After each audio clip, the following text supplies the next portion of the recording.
안녕하세요. 얼마 전 자유의 몸이 된 30대 여성이에요. 솔직히 제가 다른 분들의 사연을 듣기만 했지, 이렇게 주인공이 되어 글을 쓰게 될 줄은 정말 꿈에도 몰랐습니다. 어딘가에라도 토해내지 않으면 화병에 걸려 죽을 것 같아요. 남편과 저는 약 2년간 같은 대학을 다녔습니다.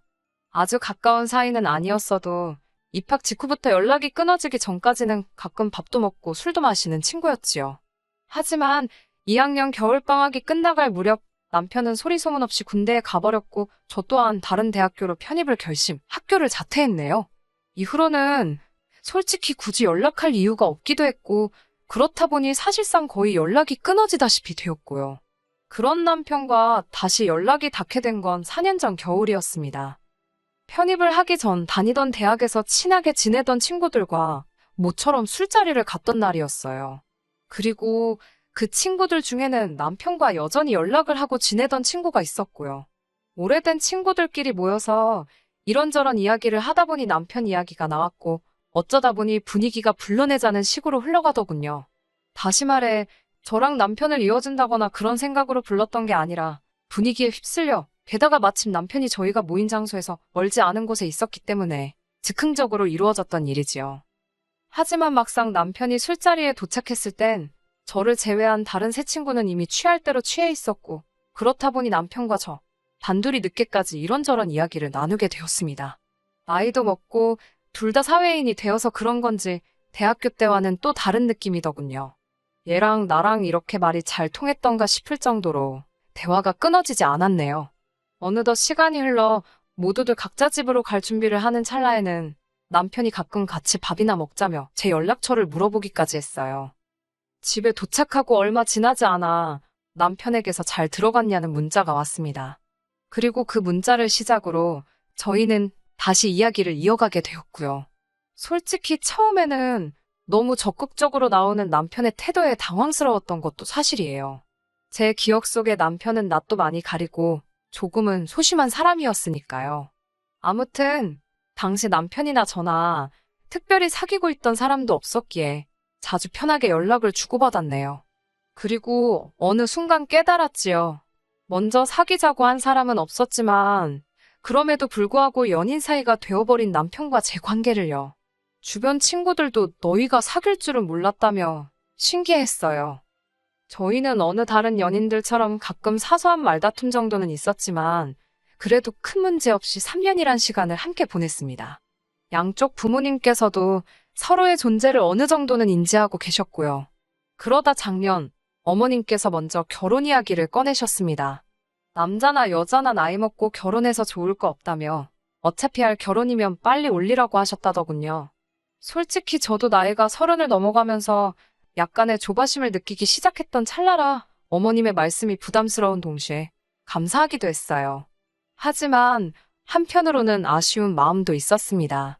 남편이 먼저 알아서 프로포즈를 해줬다면 더 좋았을 텐데 남편은 그저 어머님의 말씀을 그대로 전했을 뿐이었거든요. 남편은 원래 숫기가 없는 사람이라는 걸 알고 있었기에 큰 의미를 두지 않으려고 했지만 서운한 마음이 드는 건 어쩔 수 없었네요. 아무튼 그렇게 결혼 이야기가 나오고선 크게 고민하지 않았던 게 사실입니다. 제 인생의 마지막 사랑이라고 생각했기에 무르르듯 자연스럽게 남편과 결혼했어요. 30이 넘은 나이에 새로운 사랑을 시작한다는 건 상상하지 못했었고요. 남편에게는 10살이나 어린 여동생이 있습니다. 어머님이 재혼을 하시면서 낳은 소위 배달은 여동생이었지요. 솔직히 드라마나 영화에선 배달은 형제자매 사이를 안 좋게 그려놓는 일이 흔하잖아요. 그래서 저도 남편에게 그런 여동생이 있다고 했을 때 티는 안 냈지만 놀랬던 게 사실이에요. 하지만 나이 차이가 많이 나고 성별도 달라서 그런지 두 사람의 사이는 꽤 좋은 편이었습니다. 신우도 남편을 잘 따랐고 남편도 그런 신우를 예뻐라 했고요. 저는 남동생이 있어서 남편과 신우의 사이를 완전히 이해할 수는 없었지만 그래도 여타 남매들에 비해 특별히 이상하단 생각은 하지 못했습니다. 그렇기에 결혼을 결심할 때 신우 때문에 고민 같은 건 전혀 없었고요. 하지만 이렇게 이혼까지 하고 돌이켜 생각해보니 제가 너무 안일했던 건가 싶고 결혼 전부터 지금까지 저는 프로그램 개발자로 일하고 있고 남편은 중소기업을 다니고 있어요. 이혼한 마당에 남편을 포장할 이유는 없겠지요? 까놓고 말하자면 남편의 수입은 제 연봉의 절반밖에 안 되었습니다. 그런 남자 뭘 보고 결혼했냐고 물으시면 성품을 받습니다. 가족들이나 저에겐 자상하고 다정했으며 술, 담배도 안 하는 사람이다 보니 여자 문제 같은 것도 걱정 없겠다 싶었어요. 돈이야 제가 벌면 되니까요. 통상적인 남녀 역할에서 좀 벗어난 건 있어 보였겠지만 저에게 그 부분은 큰 문제가 되지 않았습니다. 하지만 결혼이 제 생각만으로 되는 건 아니잖아요. 친정 부모님께서는 많이 아쉬워하시고 서운해하셨습니다. 딸 가진 부모 마음이 원래 다 그렇듯이 돈 잘 버는 남자 만나서 딸이 고생 안 하고 살면 좋겠다 생각하시는 눈치였지요. 실제로 능력 있는 친정아버지 덕분에 어머니께서 부족함 없는 결혼 생활을 보내신 것도 있었고요. 반면에 시댁은 경제적으로 넉넉한 환경은 아닙니다. 게다가 먼저 결혼 이야기를 꺼내신 건 어머님이신데 정작 결혼 준비에 필요한 비용 이야기가 나오자 대본에 그런 건 니들이 알아서 하라셨어요. 남녀가 서로 좋아서 하는 결혼인데 부모들이 간섭하면 안 된다면서요. 그러면서도 예단 같은 건 어른들 체면이 있으니 니들 마음대로 생략하고 하면 안 된다는 소리도 하시던걸요. 솔직히 그런 말씀을 듣고 황당하지 않을 사람이 있을까요? 친정 어머니도 그 이야기를 들으시곤 가뜩이나 어려운 결혼하는 것 같아 속상해 죽겠는데 바라시는 것도 많다고 한마디 하시더라고요. 그러면서 그러면 대출 없이 집해와라. 그러면 혼수고 예단이고 차고 넘치게 해주시겠단 말씀까지 나왔지요. 솔직히 처음에는 그저 흔한 양가 어른들의 기싸움이라고 생각했습니다. 그러다 분위기가 점점 심상치 않게 돌아가는 걸 감지한 남편과 제가 반반 결혼을 하겠다. 예단은 생략하겠다며 합의점을 찾았네요. 물론 양쪽 어른들 모두 반반 결혼이라는 생각에 완전히 동의해 주시진 않으셨지만요. 그래도 다행히 시댁에서 며느리감인 저란 사람은 예쁘게 봐주신 상황이었고 저희 집에서도 사위감인 남편은 마음에 들어하셨기 때문에 어찌저찌 결혼은 진행될 수 있었습니다. 나름대로 고비를 넘겨가며 부부의 연을 맺었기에 이렇게 허무하게 헤어지게 될 줄은 몰랐습니다. 하지만 남편과 제 사이가 틀어지는 데까지 그다지 오랜 시간이 걸리진 않았어요. 식을 올리고 대략 반년쯤 지났을 때 신우가 저희 신혼집 근처에 직장을 구했다며 저희에게 소식을 전해왔습니다. 솔직히 말씀드릴게요. 처음에 신우가 직장을 구했다는 말을 들었을 땐 가족으로서 기쁘기도 했지만 동시에 설마라는 생각이 들면서 여러 가지 복잡한 마음이었지요. 그도 그럴 것이 그동안 신우에 관해 들려온 이야기라곤 상의도 없이 대학을 관뒀다라던가 자존심 상한다고 아르바이트는 안 한다, 어머님 카드를 몰래 챙겨서 여행을 다녀왔다와 같은 한심하고 어이없는 내용들 뿐이었거든요. 그런 신우가 갑자기 일을 하겠다니 그것도 저희 동네까지 와서 말이지요. 이제 와서 말이지만 신우는 한마디로 겁대가리가 없었습니다. 아나무인도 그런 아나무인이 없었지요. 세상 모든 막내딸이 그런 건 아니겠지만 시부모님도 그렇고 남편도 그렇고 신우가 하는 일은 죄다 오냐오냐를 해줘서 그런 건지 매사 실증도 잘 느끼고 지멋대로였어요. 그런 신우를 남편은 철부지의 말괄량이라며 포장하는 지경이었지만 솔직히 같이 사는 것도 아니고 시댁하고 저희 신혼집은 거리도 제법 있었으니 한마디로 별로 개의치 않았습니다. 신우가 취직했다던 곳은 옷가게였습니다. 옷가게에서 재고 정리하고 계산하고 냉정하게 말해서 대기업 의류 매장도 아니고 동네 골목에 한두 개씩 어쩌다 보이는 그런 옷가게였어요. 물론 그곳을 직장이라고 부르는 게 틀렸다는 건 아니었지만 그래도 옆에서 지켜봤을 땐 시댁에서 저희 동네까지 왕복 3시간이 걸리는 거리를 오갈 건 아니다 싶었지요. 게다가 신우는 그 거리를 핑계로 점점 저희 집에서 잠을 청하는 일이 많아졌습니다. 처음 몇 번은 막차를 놓쳤다며 연락을 해왔는데 윗사람으로서 모른 채 할 수 없잖아요. 차를 가지고 신우가 있는 곳까지 가서 술에 취한 신우를 태우고 와서는 일단 저희 집에서 재우고 다음날 출근을 시키는 경우가 종종 발생했네요. 그 와중에 아침을 안 먹는 저나 남편과는 달리 신우는 아침 밥상까지 받기를 원했습니다. 처음에 한두세 번은 술이 떡이 되게 취해서 온 신우, 속이라도 버릴까 싶어서 언니의 마음으로 챙겨주기도 했어요. 하지만 꼴에 또 맛을 따지더라고요. 싱겁네 짜네 어쩌네 저쩌네. 음식 해본 사람이라면 알 거예요. 기껏 시간 들여 정성 들여 만들어놨는데 고맙다는 말은 고사하고 얼굴을 있는 대로 찌푸리면서 음식 가지고 품평해하면 정말 짜증나잖아요. 그럴 거면 지가 해먹지 싶고 두세 번 정도 그렇게 신우에게 욕 아닌 욕을 먹고 나니 밥이고 뭐고 차려주고 싶은 생각이 싹 사라지던걸요. 그래서 한 번은 나가서 사 먹고 출근하라 했습니다. 그러자 신우가 궁시렁궁시렁거리더니 저희 집 작은 방으로 들어가서는 저 때문에 속상해서 출근하기 싫다대요. 진심으로 욕 나올 뻔했는데 꾹 눌러 참았습니다. 그 와중에 상황을 지켜보던 남편까지 가세를 했습니다. 남편이 신우가 들어간 작은 방 앞에 서서는 다리를 동동 구르며 오빠라고 방문 한 번만 열어보라며 아주 애걸복걸을 하더라고요. 신우는 그런 남편 때문에 더 기고만장해져서 방에서 훌쩍거리고 있고 아주 가관도 아니던걸요. 제가 남편한테 언제까지 그러고 있을 거냐고 빨리 출근하라고 했습니다. 나도 출근할 거라고요. 그러자 남편이 저를 쳐다보면서 생각보다 냉정한 구석이 있답니다. 저도 지지 않고 남편에게 당신도 생각보다 우유부단한 면이 있다며 지금 술 먹고 남의 집에 와서 신세 직원 밥 안 해준다고 방에 들어가서 올 일이냐고 따졌습니다. 그러자 남편이 한다는 소리가 너는 내 동생이 남이냐고 내 동생은 너를 언니라고 믿고 따르는데 너가 그렇게 선을 딱 긋고 찬바람 불게 대하니 서운해서 저러는 거랍니다. 그러면서 기어이 저더러가서 진심으로 사과를 하라대요. 저는 헛소리 할 거면 됐다고 나부터 출근한다 하곤 그대로 신우와 남편을 남겨둔 제 직장으로 향했습니다. 퇴근해서 집에 오니 남편만 집에 있고 신우는 없었습니다. 그래도 말귀를 알아듣긴 했나 싶기도 하고 쥐도 눈치가 있으면 여기 이제 안 오겠지 싶었어요. 그런데 남편이 저를 보면서 내쫓으니까 후련하냐입니다. 제가 왜 말을 그렇게 하냐고 내쫓기는 누가 내쫓았냐고 애시당초 여기 당신과 나랑 반반 못해서 산 신혼집인데 그걸 무슨 모텔쯤으로 생각하는 신우가 이상한 거 아니냐고 따질 거면 신우한테 가서 따지랬습니다.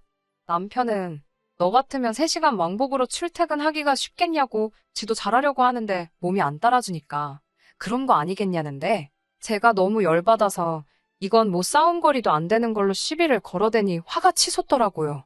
제가 무슨 회사도 아니고 골목 옷가게에서 일한다고 왕복 3시간씩 길바닥에 내버리는 네 동생이 이상한 거라고 소리를 질렀습니다. 그걸 잘하는 짓이라고 우쭈쭈 해주는 당신이 문제라고요. 그 사건 이후로 한 일주일 동안은 신우가 연락도 없고 코빼기도 비추지 않길래 정신 차렸구나 싶었습니다. 남편도 별말이 없었고요. 하지만 진짜 사건은 제가 방심한 틈에 벌어졌습니다. 제가 출장을 갔기 때문에 이 사단이 난 걸까요? 그동안 상황이 상황인지라 출장이 계속 미뤄지고 있었습니다. 하지만 얼마 전 출장의 경우 국책 사업이 연관이 있었기에 무조건 가야 하는 상황이었지요. 2박 3일이 될지 3박 4일이 될지 그건 현지 사정에 달려 있었고요.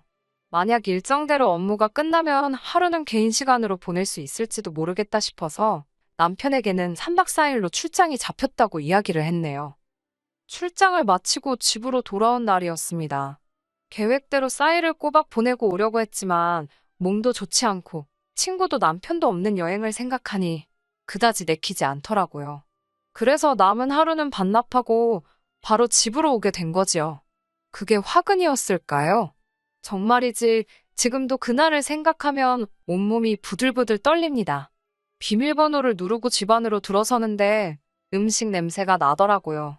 남편은 평소에 제가 없으면 뭘 해먹는 법이 없기 때문에 뭘 시켜놓은 건가 싶은 생각이 드는 찰나 왔어라는 여자 목소리가 들렸습니다. 신우더라고요. 황당해서 주방으로 향하니 제 앞치마를 두르고 콧노래를 부르는 신우가 있는 거예요. 제가 아무 말도 안 하고 물끄러미 서서 신우를 보고 있었고 신우도 아무 대답이 없으니 의아했는지 아니면 저희 따가운 시선이 느껴지기라도 한 건지 뒤를 휙 돌아보더니 소스라치게 놀라던걸요. 들고 있던 국자를 놓치더니 언니 왜 벌써 왔냐입니다. 제가 지금 뭐 하는 거냐니까 아니 그게 오빠가 혼자 저녁 먹을 거 생각하니까 마음이 쓰여서라고 말 같지도 않은 소리를 하는데 자세히 보니까 입고 있는 것도 제 옷이더라고요. 순간 소름이 쫙 끼쳤지요. 왜 내 옷을 입고 있냐 하니 그것도 자기가 옷에 뭐 음식을 쏟아서 급한 대로 빌려 입었다는데 말 같지도 않았습니다. 게다가 도대체 내 집에는 어떻게 들어왔냐니까 우물쭈물거리더니 저희 남편이 비밀번호를 알려줬답니다.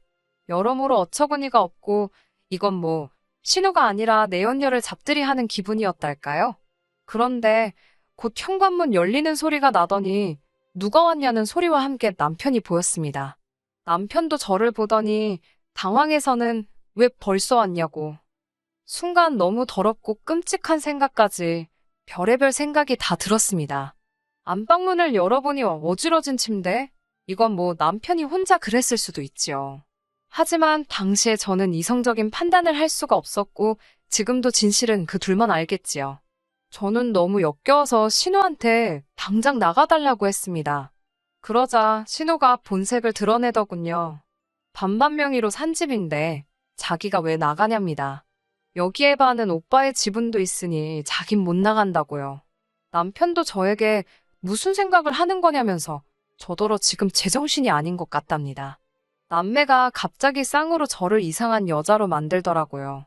그러면서 남편이 이야기 좀 하자며 저를 방으로 잡아 끌고 들어갔습니다. 그러더니 한다는 소리가 갑자기 자기가 결혼을 해서 너무 서운해서 저러는 것 같다며 자기랑 제가 신우 좀 따뜻하게 대해주자입니다. 제가 따뜻하게 대해주자는 사람이 나 없는 날 골라서 여동생을 집에 들이냐 따졌어요. 너무 음흉하고 오해사기 딱 좋은 짓을 왜 골라서 하냐고요. 그러자 그것도 다 저 때문이랍니다. 제가 하도 차갑게 구니까 신우가 기가 죽어서 못 온다나요? 어이가 없어서. 솔직히 바보 같지만 제가 이때까지도 이혼이나 그런 건 생각하지 못했고 진짜 화가 나지만 한 번 더 참아볼까 생각했어요. 남편과 대화를 끝내고 거실로 나가니 신우가 밥 먹자며 식사를 차려놨더라고요. 그런데 밥이 딱 2인분이 돼요. 제가 오늘 안 오는 줄 알고 오빠랑 지 것만 차렸다면서요. 그런데 그 태도가 말로 표현하기가 어렵네요. 빈정거림이 가득했달까요? 저도 그 꼴을 봐줄 성질이 못 돼서 제가 집주인이 왔으니까 객식구는 나가라고 그러면서 지갑에서 3만 원 꺼내줬습니다. 식사 준비하느라 고생했으니까 주는 팁이라고 했어요.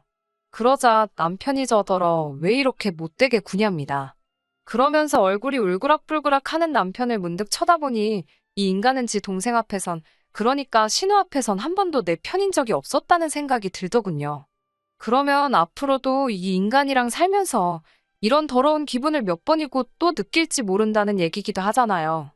저는 그렇게 네 여동생이 좋으면 쟤랑 살지 왜 나랑 산다고 그 난리를 쳤냐고 따졌습니다. 남편은 저더러 수준 떨어진다며 혀를 찾고 저는 비정상인 너나 잘하라고 비아냥거렸지요. 솔직히 제가 제3자였다면 정말 추접스럽다고 생각했을 거예요. 신우는 또 무슨 착한 척을 한답시고 이게 다 자기 때문이라며 자기만 사라지면 되는 거냐고 나오지도 않는 눈물을 무슨 마른 걸레 쥐어짜듯 짜내고 있고 진짜 이꼴 저꼴 다 보기 싫은 게 이런 기분이구나 싶더군요. 결국 제가 양쪽 부모님께 이 모든 상황을 알렸습니다. 친정 부모님 반응이야 당연히 미친 남매라고 상종도 하지 말자며 난리가 나셨어요. 하지만 의외의 반응은 시댁이었습니다. 어머님께서는 남매가 우애가 좋아서 그런 걸 제가 예민하게 받아들인다며 제 탓을 하셨습니다.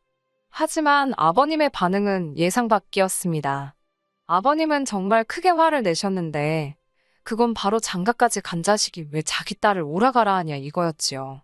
그래서 곰곰이 생각해보니까 신우아버지 입장에선 남편이 당신 친아들도 아니고 솔직히 충분히 찝찝할 만하잖아요. 그리고 알고 보니 신우가 정말 남자친구 하나 안 사귀고 내내 저희 남편하고만 붙어 지냈다더군요. 그 일로 아버님하고 남편 사이가 영 껄끄러웠던 모양이에요. 저야 가족 모임이 있다고 하면 그런가 보다 했지 그게 신우랑 쇼핑 다니고 영화 보고 그러는 거라곤 상상도 못했었고요. 결국 남편은 아버님한테 뒤지게 얻어맞았고 저희 친정아버지도 죽이네 살리네 하시는 걸 제가 간신히 말렸네요. 결국 남편과는 이혼했습니다. 정확히 말하자면 혼인신고도 하지 않은 상태에서 이혼을 했네요. 법적으론 깨끗하겠지만 주변 사람들이 제가 결혼했던 걸 다 아는데 법적으로 깨끗한 게 뭐 얼마나 의미가 있겠어요? 여담이지만 아이러니하게도 저에게 진심으로 미안하다 한 사람은 아버님뿐이 없었다는 것도 웃기는 일이네요. 집은 주인하고 잘 이야기해서 다른 사람을 구해서 전세를 넘겼고요. 반반 결혼이었지만 남편과는 5대5가 아닌 7대3으로 해서 3만 돌려줬습니다. 남편이 뭐 하는 짓이냐고 난리가 났지만 제가 법적으로 한번 지저분하게 끌어보겠냐고 하니까 깨갱하더라고요. 3년 연애의 끝이 이렇게 되니 허탈하고 허무하기도 하고 전후 사정을 다 알게 된 동기들은 뭐 그런 놈이 다 있냐면서 역겹다고 난리였지요. 후기라고 하긴 뭐하지만 대부분의 동기들이 남편하고는 손절한다며 어쩐 이유에서인지 저에게 알려왔네요. 손절을 하든 말든 모르겠습니다. 그냥 기분이 좋지만은 않아요. 왜 어른들이 정상적인 가정에서 자란 사람을 만나라고 하는 건지 이번 일을 통해서 좀 알 것 같기도 하네요. 끝까지 들어주셔서 감사합니다. 오늘의 사연은 여기까지입니다. 구독과 좋아요, 알람 설정 부탁드리고 더 좋은 사연으로 다시 찾아뵙겠습니다. 감사합니다.